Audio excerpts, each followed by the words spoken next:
Donc, bonsoir à toutes et à tous et bienvenue dans notre événement en ligne dédié à celles et ceux qui souhaitent se lancer dans l'univers passionnant de la data science. Je suis Maria Mézois-Quingrin et je suis donc la fondatrice de la LinkedIn Therapist Academy. Je suis ravie de vous accueillir ce soir dans notre webinaire qui est organisé depuis Paris par la LinkedIn Therapist Academy en partenariat avec iSup Medical Academy, qui est localisée donc à Rabat au Maroc. En termes de durée, par rapport à ce webinaire, vous pouvez compter 30 à 45 minutes environ ensemble. Donc ce soir, nous avons le plaisir d'accueillir avec nous Madame Agar Blohorn, qui est data scientist, expérimentée et formatrice, et qui va partager avec nous justement son expertise et qui vous présentera notre programme de formation également. Agar, bonsoir et bienvenue parmi Bonsoir, nous. bonsoir à tous. Bonsoir. Enchantée. Euh, à vous la parole, je t'en prie. Ok, alors, je vais partager mon écran et on commence. Alors, bonjour à tous. Je vais commencer du coup ce webinaire. Alors déjà, je vais pouvoir m'introduire, introduire aussi un petit peu la formation. Ensuite, deuxièmement, je vais parler un petit peu des avancées en fait de l'IA dans la santé aujourd'hui. Et ensuite, je vais faire comme un cours un petit peu introductif de cette formation, donc comprendre la data science et ses sous-domaines comme l'IA, l'analyse de données, le deep learning et les réseaux de neurones. Et ensuite, je rentrerai un peu plus en détail de comment va se passer la formation de data science. Donc, je me présente, je m'appelle Agar Blohorn, je suis data scientist, donc j'ai un master en mathématiques appliquées. Je suis diplômée aussi en data science. J'ai travaillé au sein de Cereneo. Donc, Cereneo, c'est une entreprise qui est spécialisée dans la gestion relations clients et j'ai pu travailler avec eux dans le domaine du NLP, donc du traitement en langage naturel. Donc, en fait, leur objectif, c'était de construire des chatbots, donc des agents conversationnels, pour permettre aux employés de déléguer finalement des tâches chronophages et comme ça, ils pouvaient se concentrer sur des tâches plus complexes. Donc ensuite, j'ai décidé de me mettre à mon compte, donc d'être data scientist en freelance. Et depuis maintenant 2 ans, je forme dans des écoles privées, je forme des étudiants de niveau licence et master dans les data science. Donc l'organisme de formation qui organise ce webinaire, c'est LinkedIn Therapist Academy. Donc ils ont comme objectif de former des ingénieurs en data science avec des cas pratiques en santé. Donc, le langage de programmation qui sera utilisé, c'est Python. Donc, c'est une formation qui va durer 6 mois où vous aurez 3 intervenants, donc moi-même, Agar Blohorn, data scientist encore une fois, et 2 autres intervenantes, donc Samar Raloussi, qui elle est CEO donc, de Alia.tech, donc qui elle fournit des applications qui permettent de faciliter la communication entre le corps médical et les patients.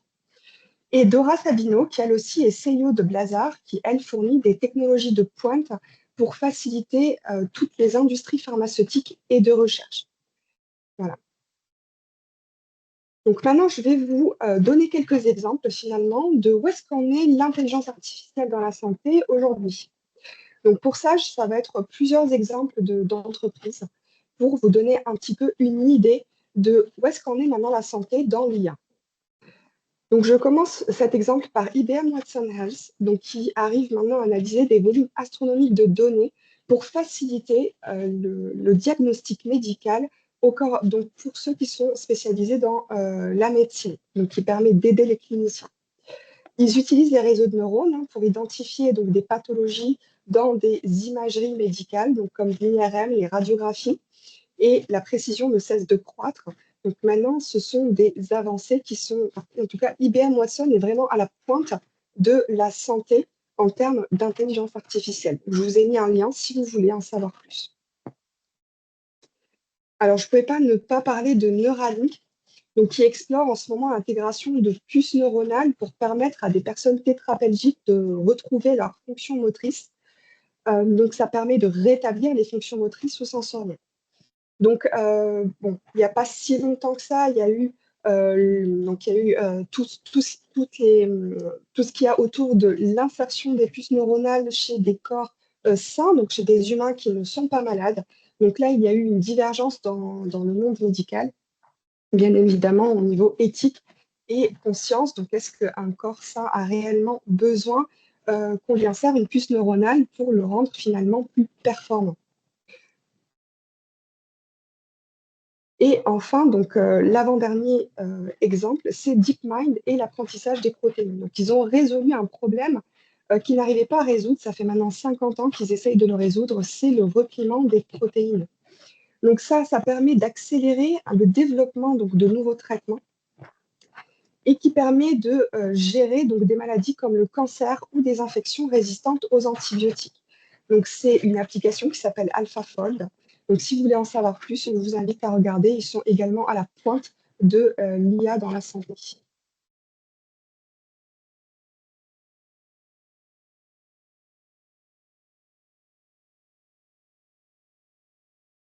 Et enfin, donc, le dernier exemple, c'est le Human Brain Project.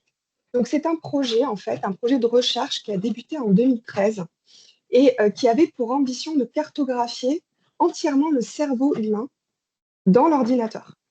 Et en 2023, ils ont réussi du coup à cartographier tout ce qui est connu en fait sur le cerveau humain de nos jours.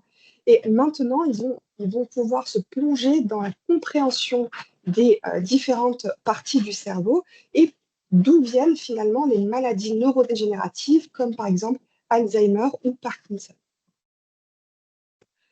Maintenant, je vais vous faire, on va dire, un petit cours introductif de cette formation. Vous voyez un petit peu, finalement, qu'est-ce que la data science et les termes un peu confus qu'on peut entendre maintenant, comme l'intelligence artificielle, les réseaux de neurones ou encore le deep learning. Donc, je vais commencer déjà par vous expliquer un peu la data science, la science des données en français. Donc, c'est tout un champ de domaine hein, qui est autour de la data et qui permet de collecter les données, de préparer les données et d'analyser les données. Donc, la data science, ça permet du coup de pouvoir extraire hein, de l'information et pouvoir produire de la connaissance. À l'intérieur de la data science, on trouve l'intelligence artificielle, qui sont en fait les systèmes, les applications, les produits en fait, qui imitent l'intelligence humaine, donc qui va effectuer des tâches qui ne peuvent être effectuées que par des humains. Ensuite, on arrive au machine learning. Donc, il faut savoir que le machine learning, en fait, c'est une composante de l'intelligence artificielle, donc du système d'IA. C'est une composante donc on appelle en français l'apprentissage automatique, qui sont en fait des algorithmes. C'est ces algorithmes qui permettent aux produits d'IA d'apprendre par eux-mêmes. À l'intérieur de ces algorithmes, on va trouver deux autres sous-familles d'algorithmes. Donc, les réseaux de neurones, donc qui sont juste des réseaux finalement qui imitent le cerveau humain, d'accord? Donc avec des neurones et puis des arêtes. Donc on peut les associer un peu au graphe pour ceux qui connaissent un petit peu. Et ensuite, parmi un sous-domaine encore des réseaux de neurones, on trouve le deep learning. Donc les réseaux de neurones dits profonds. Pourquoi? Parce qu'ils ont plusieurs couches dites profondes et ils permettent donc de lancer des calculs en parallèle dans la machine sur l'ordinateur. Donc en fait, qu'est-ce qu'il faut comprendre? Il faut comprendre que plus on va vers le centre, plus on demande une puissance de calcul beaucoup plus forte et aussi un volume de plus en plus important de données. Donc il faut savoir que la data science, elle évolue de manière parallèle à l'évolution finalement et à l'augmentation du calcul de nos ordinateurs et aussi de notre capacité de stockage. Voilà, donc c'est ce qu'il faut retenir. Et c'est pour ça justement qu'on est maintenant à la pointe. C'est vraiment grâce à l'évolution de la puissance de nos ordinateurs. Donc la data science, il faut comprendre que c'est une combinaison de plusieurs disciplines. Donc, pour pouvoir effectuer de la data science, il faut avoir un certain nombre de compétences. Donc pour moi, il y en a trois. Donc deux qui sont essentielles. Donc par exemple, je commence par les connaissances en mathématiques. Donc on ne peut pas, on va dire, faire de la data si on n'a pas des bases solides en statistiques et probabilité. donc utiliser des indicateurs statistiques, effectuer des tests d'hypothèses. Donc, c'est très important dans le domaine de la data science. Ensuite, si on veut aller plus loin, donc par exemple, utiliser des modèles de machine learning, on va beaucoup utiliser les matrices et les calculs matriciels. Donc, tout ça, on va le rentrer dans l'algèbre linéaire. Ensuite, pour pouvoir améliorer et optimiser ces modèles, il est essentiel de connaître les méthodes d'optimisation, comme par exemple la méthode de descente de gradient. Et ensuite, pour aller encore plus loin, par exemple, le deep learning ou les réseaux de neurones, c'est intéressant de connaître un petit peu comment fonctionne la théorie des graphes et les modèles d'ensemble. Ensuite, pour pouvoir modéliser justement des phénomènes réels grâce à la data science, il faut savoir programmer. Donc là, on va plus s'axer sur Python dans cette formation, puisqu'on va toucher aussi au machine learning et au deep learning. Donc Python est maintenant connu dans ces domaines-là, puisqu'ils ont beaucoup de librairies spécialisées dans les data science, le machine learning et le deep learning. Mais maintenant, le data scientist a besoin aussi de connaître les bases dans la technologie du big data, donc le déploiement d'applications, des solutions cloud, puisque maintenant on travaille avec des équipes en général qui sont des équipes qui vont s'attaquer au déploiement des modèles. Ensuite, avec le temps, vous allez avoir ce qu'on appelle un domaine d'expertise. Donc, au fur et à mesure que vous allez pratiquer la data science, vous allez en général la pratiquer dans un domaine précis, donc ou bien le business, ou bien la santé, ou bien l'économie. Et donc, vous allez vous construire un domaine d'expertise, c'est-à-dire vous allez devenir expert dans les techniques de data science dans ce domaine-là. Donc, finalement, qu'est-ce que la data science? Donc, la data science, ça permet de transformer des données contextualisées en informations dans le but de construire de la connaissance. Donc, c'est-à-dire qu'on a des données, si elles restent sans contexte, finalement, ça ne reste que des données. On ne peut en rien en faire. Donc, il faut contextualiser ces données. Comme par exemple, si on a des images de lieux, on peut leur donner le contexte du fait qu'elles ont en commun des lieux touristiques, comme par exemple une pyramide, la tour Eiffel, etc. Qu'est-ce qu'on peut faire de ces images? On peut construire, par exemple, une personnalisation pour construire des plans de vacances personnalisés pour les gens qui en ont besoin. Donc, il faut comprendre que la data science répond à des besoins. Et à partir de là, on peut construire de la connaissance, donc des produits, des applications qui vont donner le choix donc, à ceux qui les utilisent. Maintenant, passons à l'intelligence artificielle. Donc, je vous disais que l'IA, c'était des systèmes qui pouvaient effectuer des tâches que ne pouvaient faire que les humains. Donc, d'où est née l'IA? Donc, je vais vous dire un petit peu la naissance finalement de l'intelligence artificielle. Je vous présente ici les fondateurs donc les fondateurs comme Marvin Minsky, Nathaniel Rochester, John McCarthy et Clon Shannon, qui se sont concertés en été en 1956 et qui ont eu un objectif, c'est-à-dire de simuler via des machines l'intelligence humaine, mais aussi animale, végétale ou encore sociale. Donc, c'est de là où a débuté l'idée, finalement, de modéliser le raisonnement et on va dire, les fonctions cognitives humaines. Donc, c'est un projet ambitieux qui va imiter l'intelligence humaine au moyen de nouvelles technologies de connaissances cognitives. Mais quelles sont les fonctions cognitives? Donc, par exemple, la mémorisation, le calcul, le raisonnement, l'apprentissage, la perception et même la créativité artistique. Donc, on voit maintenant beaucoup de produits d'intelligence artificielle qui arrivent maintenant à faire, donc, du coup, à pratiquer toutes ces fonctions cognitives, même peut-être même de manière plus évoluée que les humains eux-mêmes. Donc, il faut savoir qu'en 1956 est né aussi deux approches de l'intelligence artificielle. Donc, il y a le groupe cognitiviste et le groupe connexionniste. Donc, le groupe cognitiviste, en fait, il se base sur le fait qu'en fait, quand un humain a bien compris un sujet, il va du coup l'écrire sous forme d'étapes. Ces étapes vont devenir un algorithme et on va pouvoir modéliser sur ordinateur chacune de ces étapes.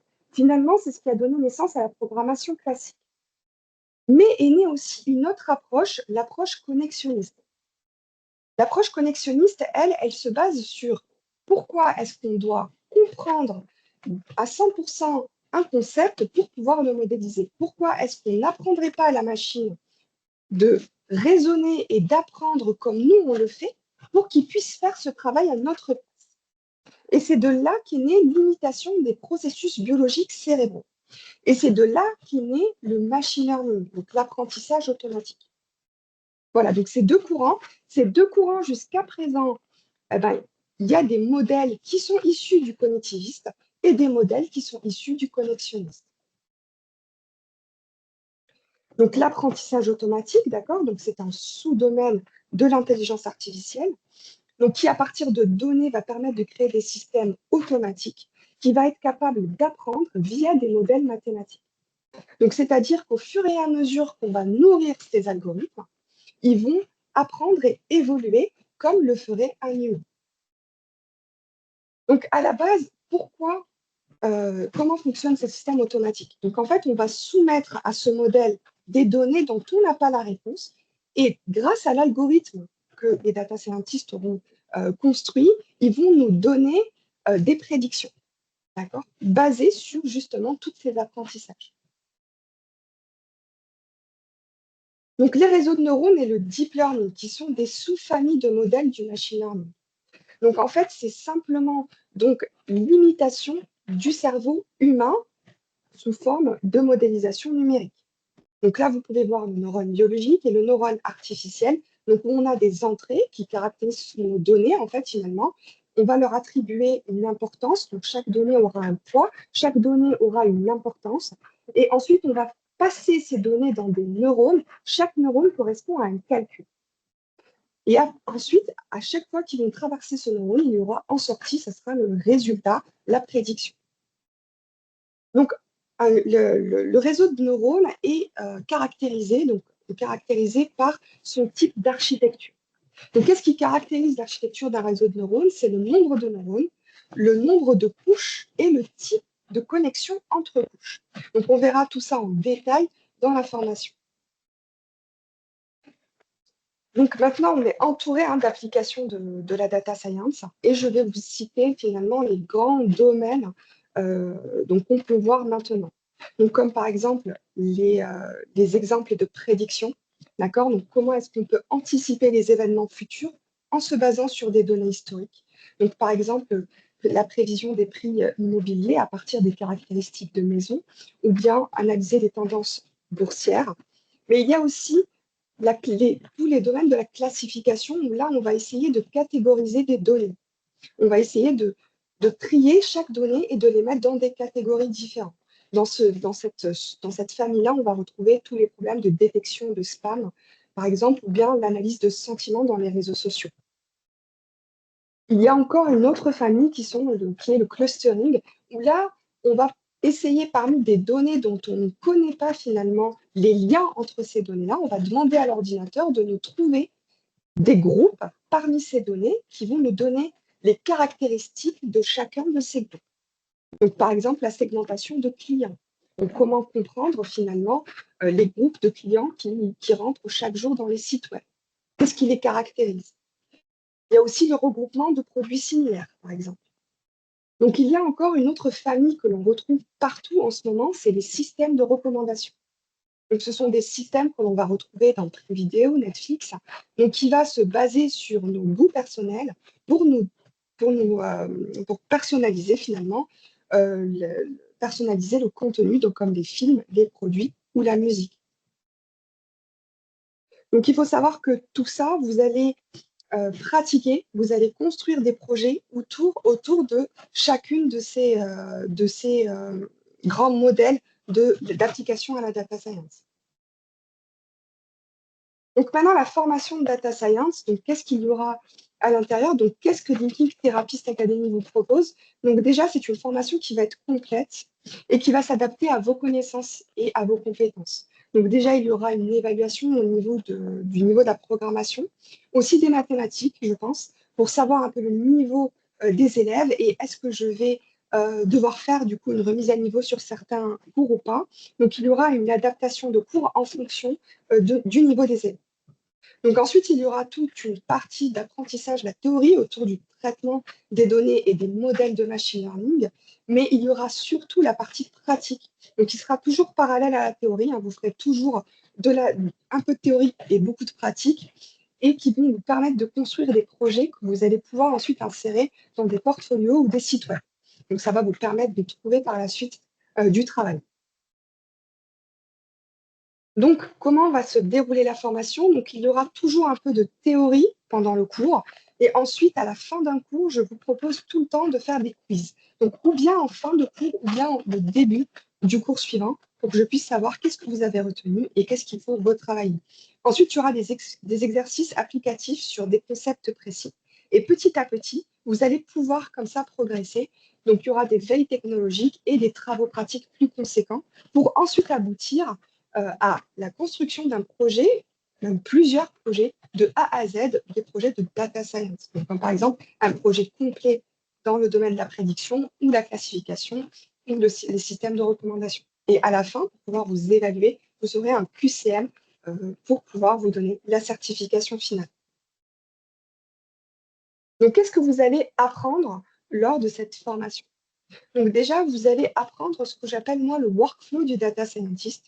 Donc, il va débuter d'abord par la collecte et la préparation des données. Qui dit data scientist dit data. Donc, il faut d'abord savoir chercher ces données et pouvoir les préparer, les nettoyer, parce qu'aucun jeu de données n'est propre dès le départ. Une fois que vous allez nettoyer les données, vous allez les harmoniser, vous allez pouvoir les explorer et les analyser. Donc, grâce à des graphiques statistiques, donc comme le diagramme, les boîtes à moustaches, vous allez pouvoir comprendre vos données et commencer à réfléchir au modèle que vous allez utiliser pour la prédiction. D'accord? Donc, c'est là où apparaît la modélisation prédictive. Vous allez développer des modèles de machine learning qui lui, vont être capables d'identifier de nouvelles tendances, d'apprendre par soi-même. Une fois que vous allez construire votre modèle de machine learning, il faudra comprendre comment déployer ce modèle et la mettre en production. Donc, même si ça ne sera peut-être pas votre mission principale en tant que data scientist, vous allez être amené à travailler avec des data engineers. Donc, il faut absolument connaître les bases de toute cette discipline finalement qui est autour de comment mettre en production le produit final. Et ensuite, une compétence qui est nécessaire pour les data scientists, c'est vraiment de communiquer vos résultats à une audience qui n'est pas forcément scientifique. Donc ça, c'est une compétence presque obligatoire. Vous allez devoir expliquer ce que vous avez construit. Donc, à partir de l'analyse de données, de comment est-ce que vous avez choisi votre modèle, ensuite la manière dont vous avez optimisé votre modèle et de comment est-ce que vous voulez mettre en production votre modèle. Au niveau des outils, donc moi, je propose de travailler sur Anaconda, qui est une distribution qui est très connue dans le monde des data science, qui permet de faire un workflow de A à Z du projet de data science, qui va nous permettre de travailler avec Jupyter Notebook, donc au début.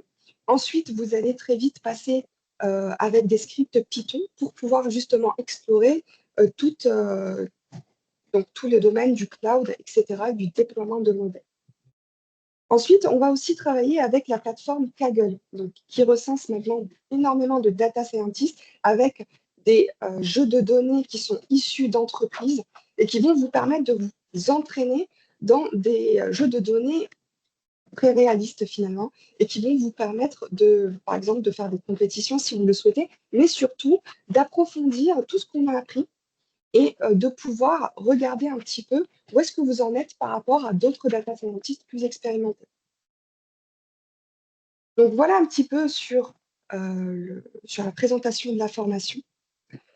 Et si vous avez des questions, donc vous pouvez les poser. Merci, merci Agar pour cette présentation qui est très riche et intéressante. Bon, la data science, c'est à la fois intriguant et passionnant. Enfin, je ne sais pas ce que vous en pensez. En tout cas, n'hésitez pas à nous laisser votre avis dans le chat qui est disponible, qui est à votre disposition. Et si vous avez des questions, bien évidemment, n'hésitez pas à les poser dans la boîte à questions. Donc, j'imagine que maintenant, vous avez une vision un peu plus clair de la data science, de ce qu'est la data science, des avantages de notre formation grâce à Agar. Alors, pour vous aider à franchir le pas, je vais juste... Pardon. Donc, pour vous aider à franchir le pas, nous vous proposons une offre spéciale. Alors, excusez-moi, je n'ai pas bien partagé l'écran. Je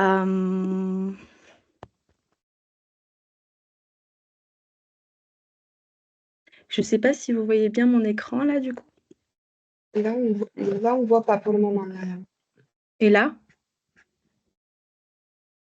Là, on voit un fond noir. Ok, donc ça va pas venir, mais c'est pas grave. Donc ce que je vous propose, c'est Monsieur Morad El Majid, est-ce que vous pouvez partager, s'il vous plaît, parce que je sais que vous êtes présent, l'affiche, si c'est possible pour vous. En tout cas. Ok, ça marche. Donc pour vous aider à franchir le pas, comme je le disais, on vous propose une offre spéciale fin d'année qui est exclusivement réservée donc aux participants à ce webinaire. Et celles et ceux qui sont intéressés justement par cette formation et qui résident au Maroc, il ne faut pas hésiter à contacter le centre de formation iSup Medical Academy aux coordonnées qui devraient s'afficher à l'écran normalement. Sinon, je vous les mettrai dans la conversation, comme ça, vous les aurez à disposition. Donc, il y a un numéro à retenir, c'est le 06 65 75 13 49, en précisant bien que vous avez participé à notre webinaire. Merci beaucoup. Voilà.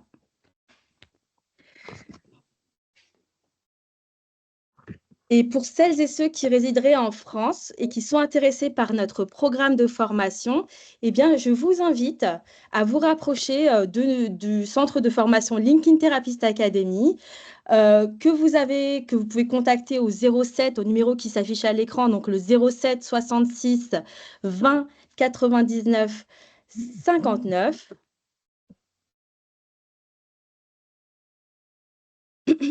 Donc, on arrive au terme de notre webinaire. Je tiens très chaleureusement à remercier notre intervenante et formatrice, Madame Agar Blohorn, pour son intervention et à vous remercier toutes et tous aussi, participants, pour votre attention. J'espère que ce webinaire vous aura apporté les éclairages que vous cherchiez. Nous espérons en tout cas vous retrouver prochainement lors d'un prochain événement LinkedIn Therapist Academy. Donc restez connectés et on espère vous revoir très bientôt. Merci beaucoup. Merci, au revoir à tous. Merci, au revoir. Au revoir.